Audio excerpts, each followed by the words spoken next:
Hey guys, what's up? It's Gukill here, and I'm posting up the last of the Demon Hunter set dungeon video guides here. This is for the Natalya set dungeon. Now, the reason I left Natalya's for last is because as far as set dungeons go, this was probably the trickiest of the four, and I personally just do not enjoy Natalya gameplay that much, so I don't spend a lot of time doing it, but I did go out of my way to make sure that I did record a set dungeon clear. I'll talk to you guys a little bit about what I used to clear it and then go over the objectives and locations. So what I'm using is actually just a standard Natalya's Lightning build. You guys who have been playing on Season 4 are going to be very familiar with it. It's using the Natalya 6-piece. Again, all set dungeons, it's mandatory you have the 6-piece equipped in some form, whether it's equipped all to your character or you have it 5 pieces and then Royal Ring in your Kanai's Cube.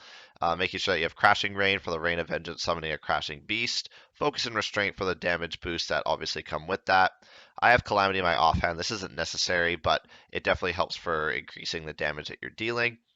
An amulet, as long as it has a socket, and then crit hit damage, crit hit chance. Your gold, you can have lightning, you can have fire, you can have dexterity, whatever works. I happen to have a Hellfire amulet ring. Wraps of Clarity for damage reduction, and then making sure that you have as much cooldown as possible on each of your pieces of gear. It's pretty straightforward stuff.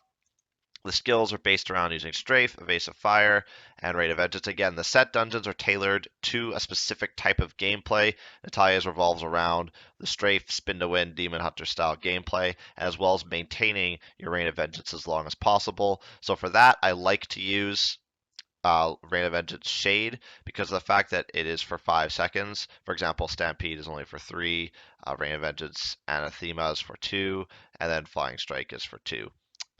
Shade lasts for 5 seconds, which is a little bit longer. But for some reason, you can't use Dark Cloud. I don't know why, but it doesn't start up the Rain of Vengeance timer. So that's the only thing that you really can't use. Other than that, you can go with whatever element works for your playstyle that you prefer.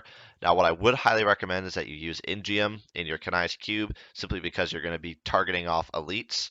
And when you kill an elite, you get that nice cooldown reduction, and that allows you to spam Rain of Vengeance. The more you can spam Rain of Vengeance, is the more that you're going to be able to keep up your timer. You need to keep it up for a pretty decently long amount of time. So that's super, super helpful. I use Hexing Pants and Convention just for damage boost. Again, this is completely up to your guys' preference, but this is what I happen to use. Now, the set dungeon location is pretty easy. You're going to go to your Act 1 map. You're going to go to the Wortham Chapel Cellar. There's going to be some mobs in here, but they're pretty easy to skip. Just skip them. Walk right through, go out to Wortham, and as you can see here, the dungeon is located right here. The main objectives here are to maintain a Rain of Vengeance for 60 seconds and then do not take any damage. So if you're familiar with the Natalya's gameplay, this is probably going to seem fairly academic and easy for you because you're not going to take a lot of damage because you're going to know how to strafe and move around, and then you're also going to be able to maintain your Rain of Vengeance. The only challenge and tricky parts that come in with this dungeon is the fact that you really can't make a mistake when it comes to getting too close to enemies, because if you take 1 point of damage, you will fail the mastery part of it.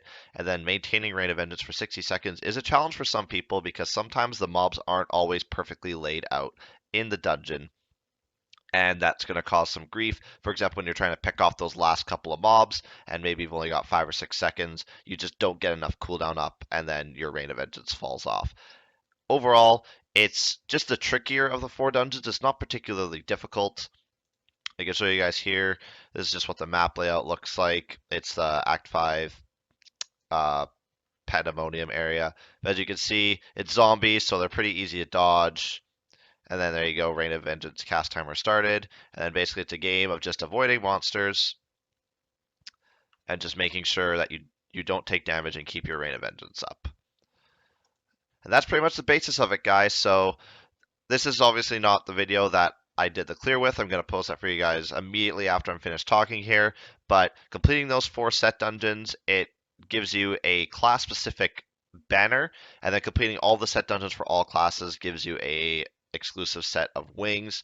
The set dungeons so far, I don't want to say they've been underwhelming, but they have been pretty easy and straightforward to do, but that seems to be by design. It's meant to be more of just a fun extra thing you could do for your class to get yourself an extra little piece of cosmetic gear. So, hey, thanks for watching the videos, guys. Here is the video of me clearing the Natalya set dungeon. Hope you guys enjoy, and I'll be back with videos of the reworked Shadow's Mantle set dungeon. It's changed, the objectives have changed a little bit, and I'll also be back with posting some Season 5 Torment build guide. So thanks guys, and here's the video.